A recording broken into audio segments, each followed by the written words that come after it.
Vale, empiezo diciendo que imaginaros que estamos en la guerra de Troya. ¿Qué personaje seríais? A ver si lo podéis poner por el chat. ¿Qué os imagináis? La mayoría os imagináis que sois Eneas, Aquiles o alguno de los grandes héroes que están reflejados en la historia. Pero la pregunta es, ¿y alguien se imagina que es Anquises? Es decir, cuando estamos en una guerra, nos solemos imaginar que vamos a ser el gran héroe, el gran soldado, que además tiene un montón de fuerza, energía, inteligencia, depende de cada héroe, pero pocos nos imaginamos que somos esta persona que aparece reflejada en la escultura de Bernini, que es el señor anciano con discapacidad que tiene que huir junto con todos los refugiados de la guerra de Troya porque su hijo lo lleva a espaldas. Esa es la representación de la escultura.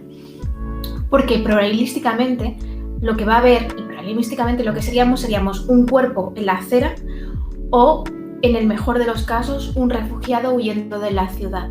¿Por qué os cuento esto? Os cuento esto por hablar de la importancia de la representación en la guerra, especialmente en los videojuegos, y cómo esto puede afectar a nuestra conducta prosocial y, por tanto, empatía. Muchos os preguntáis, pero bueno, ¿cómo es posible que estemos matándonos unos a otros? Bueno, ya sabéis que la humanidad tiene un tipo de conductas asociadas y que la guerra es una de ellas y no se llega aleatoriamente hasta allí. Esto se va construyendo culturalmente un nosotros y un ellos que nos separa de esta conducta prosocial, que es empatizar con que todos somos iguales y por tanto todos podríamos ayudarnos.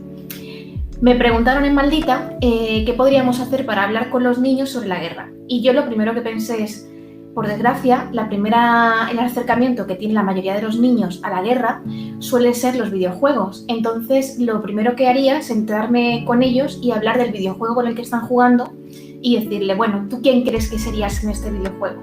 Porque la mayoría de los juegos que jugáis va a salir un disparador en primera persona, un soldado, un francotirador, que va a estar disparando y que va a estar siendo el héroe y teniendo toda la fuerza física.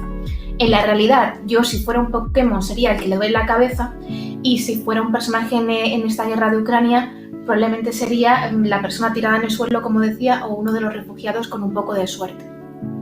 Pero este juego del que vamos a hablar, This War of Mine, es bastante interesante y hace una representación muy distinta. He estado jugando toda la noche de ayer, todavía tengo ojeras. Me parece un juegazo y salió a la luz porque este juego hace un par de años fue el primer videojuego incluido oficialmente en el currículum educativo de un país. Es decir, aunque ya se utilizaban videojuegos para hablar de ciertos temas interesantes en la educación, este ha sido oficialmente puesto en el equivalente a la ESO, ¿sabes?, en las normativas del propio país. Muy interesante. El país es Polonia y el videojuego lo que representa es el punto de vista de la guerra, pero como si fueras un pringao más. Si puedes elegir entre varios pringados, algunos tienen habilidades como, mira, sé cocinar muy bien, otros son ágiles, otros tienen una capacidad de empatía que son capaces de levantar el ánimo a los demás. Es decir, ninguna son habilidades bélicas, pero sí son habilidades normales que tenemos en nuestro día a día. Es bastante deprimente, pero a la vez real, porque te enseña cómo no puedes sobrevivir en un contexto de guerra o posguerra sin cosas básicas como el agua, cómo está el trapicheo, qué decisiones éticas tienes que tomar si quieres sobrevivir tú, que a veces implica quitarles derechos a los demás o incluso acortar la supervivencia a los demás. Entonces, el juego lo recomiendo muchísimo. Y además, si lo cogéis, yo lo he cogido por GOG porque es mucho más barato, porque hay un par de... Tanto el juego de por sí ha dicho que todos los ingresos van a ir a la Cruz Roja de Ucrania, como que alguna de las plataformas que lo están jugando, como es GOG, que ya sabes que también es polaca, o iba de polacos la cosa, pues también ha dicho que todos los ingresos que generen van a ir a la Cruz Roja de Polonia. En otras plataformas la han dejado a un precio 10 veces mayor y no tiene ni DRM libre y cada uno que elija lo que prefiera. Pero bueno, os aconsejo mucho jugarlo con vuestros hijos, incluso con amigos y poneros en la situación. Y bueno, sé que hay otras representaciones que se han hecho desde grandes ONGs, más bien de lo que es la experiencia de un refugiado, pero eran poco jugables. No sé si os recordáis algunos en la guerra de Siria, pero era un poquito bien para nota de prensa, cero en jugabilidad. Este, por el contrario, es bastante jugable. Yo le doy un 10, además está en todas las plataformas, evidentemente para Linux, y me gusta bastante, ¿no? Entonces, esta parte es muy importante porque cuando queremos, o sea, cuando un gobierno quiere conseguir que se cree una guerra, lo primero que se hace es toda esta plataforma de propaganda política en el que se crea ese ellos frente a nosotros, ¿no? Esa representación de que el enemigo no es humano y por tanto merece morir y tiene características que no lo hacen humano.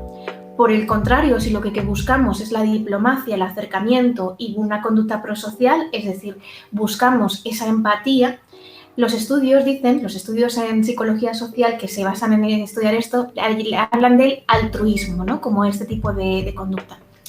Pues sabemos que las conductas prosociales y altruistas son más frecuentes cuando pensamos que la otra persona es más parecida a nosotros. Es decir, si tú vas andando por la calle y ves que a alguien le da un infarto, es más probable que le ayudes si esa persona se parece a ti.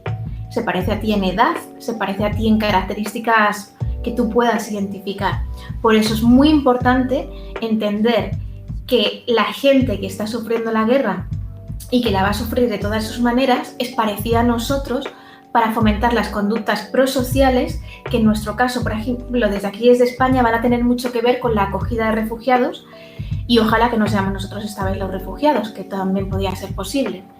Entonces, si queréis reflexionar un poquito y con vuestros hijos, vuestros amigos, sobre cómo se están representando los distintos personajes en la guerra, recordad que nunca vamos a ser el soldado super macizorro. O sea, imaginad que si estamos un sábado por la mañana viendo ya una representación en Twitch, probablemente no estamos siendo una de esa gente, ¿no? Entonces, bueno, y plantearos un poco qué tipo de representaciones culturales estamos accediendo. Ya sabéis que lo he comentado muchas veces, yo soy muy fan de Star Trek y nunca me cansaré de decirlo porque es una representación del conflicto siempre basada en la diplomacia. Y enseñar a nuestros hijos, a nuestro entorno, este otro tipo de representaciones, pues favorecerá todo este tipo de conductas prosociales. Así que si conocéis cualquier otro videojuego que represente la guerra desde otros puntos de vista, pues agradeceré muchísimo la recomendación.